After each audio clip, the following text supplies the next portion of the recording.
الله نحمده ونستعينه ونستغفره ونستهديه ونعوذ بالله من شرور أنفسنا ومن سيئات أعمالنا. من يهده الله فلا مضل له ومن يضلل فلا هادي له، وأشهد أن لا إله إلا الله وحده لا شريك له، وأشهد أن محمدا عبده ورسوله. يا أيها الناس اتقوا ربكم الذي خلقكم من نفس واحدة وخلق منها زوجها وبث منهما رجالا كثيرا ونساء، واتقوا الله الذي تساءلون به والأرحام إن الله كان عليكم رقيبا. يا أيها الذين آمنوا اتقوا الله حق تقاته ولا تموتن إلا وأنتم مسلمون. يا أيها الذين آمنوا اركعوا واسجدوا واعبدوا ربكم وافعلوا الخير لعلكم تفلحون. يا أيها الذين آمنوا اتقوا الله وقولوا قولا سديدا يصلح لكم أعمالكم ويغفر لكم ذنوبكم، ومن يطع الله ورسوله فقد فاز فوزا عظيما. وأصلي وأسلم على المبعوث رحمة للعالمين محمد بن عبد الله الذي بلغ الرسالة وأدى الأمانة ونصح الأمة وكشف الغمة وجاهد في الله حق جهاده حتى أتاه اليقين، صلى الله عليه وعلى آله وصحبه أجمعين. أما بعد. All praises due to our Lord Allah Azza wa Jal. Peace and blessing be upon our Prophet Muhammad sallallahu alayhi wa sallam. The greatest thing that link people together, the greatest thing that make people to be together is the relationship of the belief, regardless of what belief people have. If they have one belief, they all united because they believe in one principle and they're working for one goal, including Muslims. We are together here, praying together, being together because of our belief, believing in Allah subhanahu wa ta'ala and believing in the worship. Allah Azza wa Jalla in the Quran explained that any people from different beliefs, they are together and they work for the same goal.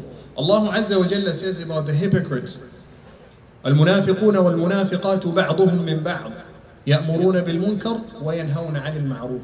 Hypocrites, whether they are men or women, they are from one another. They advise people not to do good deeds and they advise people to do evil and bad deeds.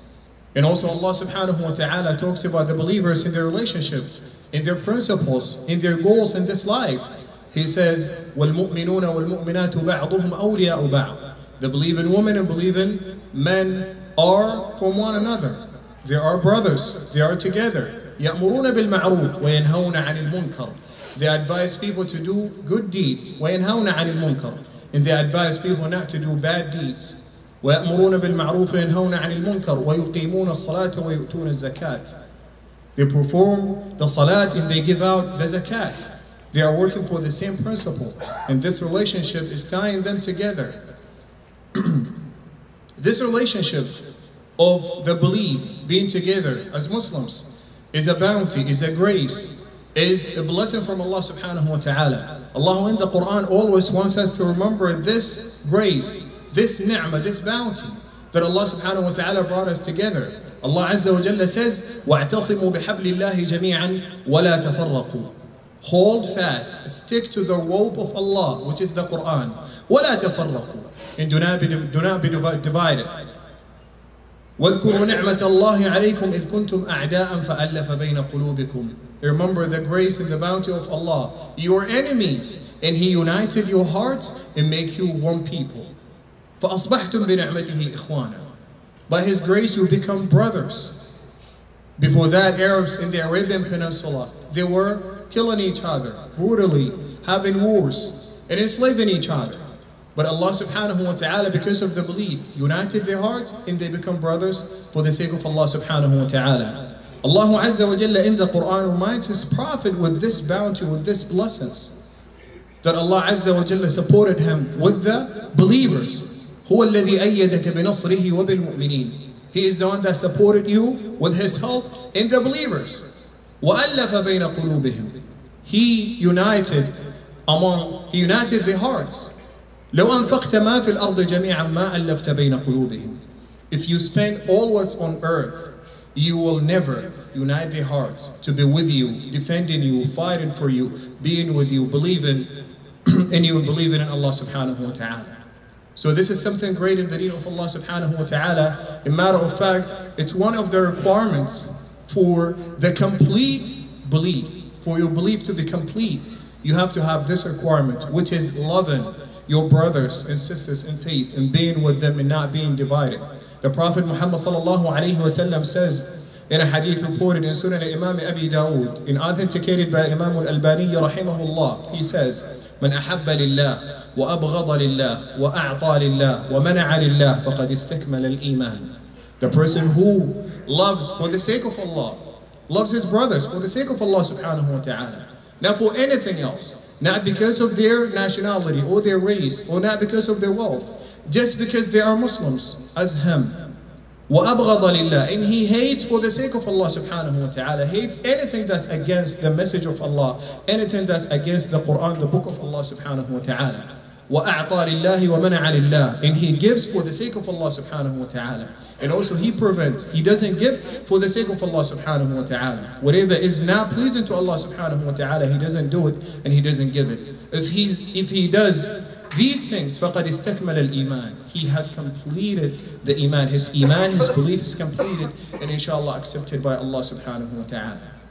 My dear brothers and sisters in faith, when we talk about our relationship as believers, it has to be just as you are me and you are me and I am you. You are me and I am you.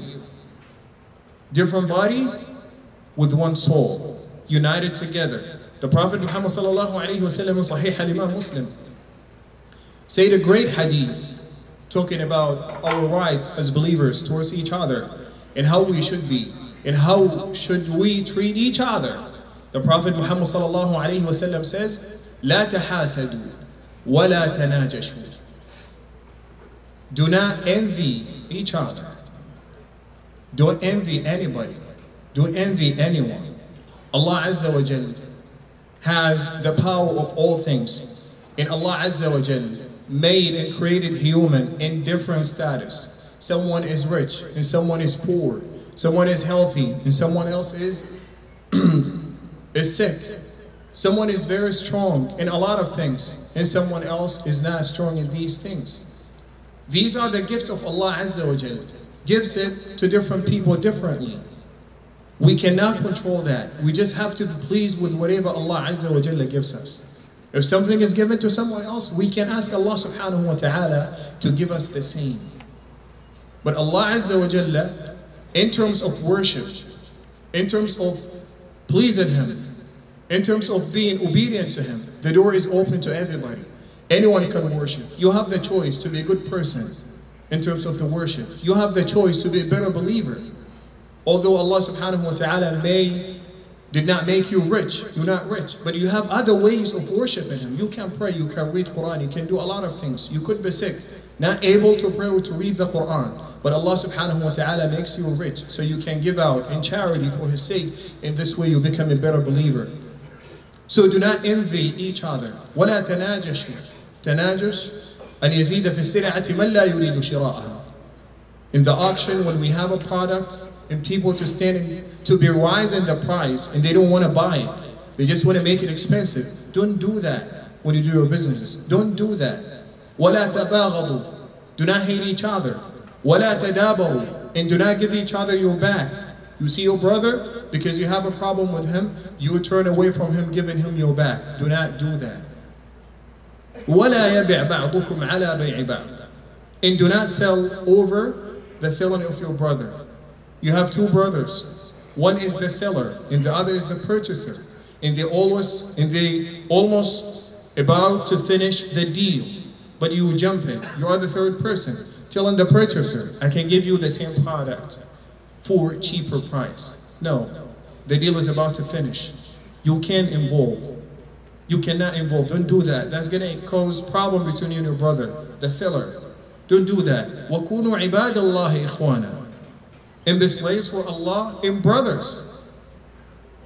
Al-Muslimu akhul Muslim. The Muslim is the brother of is the brother for the Muslims. لا يظلمه ولا يخذله. He must not oppress him, nor let him down. ولا يحقره. And he should not belittle him. التقوى ها هنا. The taqwa, the piety, fearing Allah Azza wa Jalla is in here, in the chest, in your heart. It's not in your look. So do not belittle anyone who looks differently or anyone who you think is not strong in the belief as you. Don't belittle him. كل المسلم على المسلم حرام بحسب امرئ من الشر أن يحقر أخاه المسلم. It is enough evil, meaning that it's a great evil just to belittle your brother. That's the great evil you could do, just belittle your brother. كل المسلم على المسلم حرام دمه وماله وعرضه. Everything that belongs to your brother is haram, is forbidden for you. His belongings, his money, his wealth, everything that belongs to him is haram for you to take it away from him. And his blood is haram for you, forbidden for you to kill him. And his honor. Allahu Akbar. It's a great hadith from the Prophet Muhammad sallallahu alayhi wasallam. But I'm going to highlight some things that the Prophet Muhammad sallallahu alayhi wasallam talked about in this hadith. The first one, the Prophet Muhammad sallallahu alayhi wasallam says, لا يظلمه ولا يخذله. You should not oppress your brother, nor let him down. You should not take advantage of your brother because of some weakness that he has. Fear Allah subhanahu wa ta'ala in your relationship with him. Know that Allah subhanahu wa ta'ala is the one who made you stronger than him. And at the same time, Allah subhanahu wa ta'ala could make you weaker than him. So fear Allah subhanahu wa ta'ala. We have a lot of practices that is not acceptable Islamically, and we see it in the Muslim communities in the United States, and also takes place in Muslim countries. An example, taking advantage of women. The man is married, there's another sister who's in need of financial support. She has 2 or 3 kids, so he's sneaking to marry her into polygamy. Polygamy is something that's allowed in Islam. It's something that's in the Quran, something that we must all believe in it. It's in the Quran and practiced by the Prophet Muhammad sallallahu alaihi wasallam, and also practiced by the companions of the Prophet Muhammad sallallahu alaihi wasallam. We have to believe in it. And the Quran is mutawatir. The Quran is true. Every single word in the Quran is from Allah Azza wa Jal, no doubt about it. Because Allah Azza wa Jal has chosen us as the Ummah of the Prophet Muhammad sallallahu alaihi wasallam to have the most authentic book. Tawatur, what does this mean? In every generation of Muslims, a lot of narrators narrate the Quran and they have it in their head and they have it in the books. Generation after generation, even now, when you go to any Muslim country and you learn the Quran, hifz al-Quran, memorizing the Quran, when you finish, the Shaykh gives you the ijazah, the license, the certificate, certifying that your recitation is the same as the Prophet Muhammad sallallahu alaihi wasallam. And he's going to mention in that certificate who is his Shaykh and who is the Shaykh of his Shaykh, going up all the way to the Prophet Muhammad sallallahu alaihi wasallam. So whatever is in the Quran is for sure is said by Allah subhanahu wa ta'ala, and we have to believe in it and we have to take it. We can now reject anything in the Quran. So polygamy is something that's allowed. It is something that practiced by the Prophet Muhammad sallallahu alaihi wasallam and the companions. We don't care about other religions or other people who do not take it. It's our belief. It's our belief. Just the way they don't care about our belief, and they believe in their own belief. So we should not care about what they say about our book, the Quran, or the Sunnah of the Prophet Muhammad sallallahu alaihi wasallam. So they take advantage of that sister, marrying her into polygamy, but not being just. It's true the Prophet Muhammad sallallahu alaihi wasallam did it, but he did it in a perfect way, in a fair way. You have to give both their wives, the Islamic rights. One night in this house and another night in the other house. Some of them they do secretly, and they say, okay, the woman, she agreed upon that. It's okay if she agrees, it's okay. I'm not saying it's haram, it's forbidden, you cannot do it in that way, but give her her right.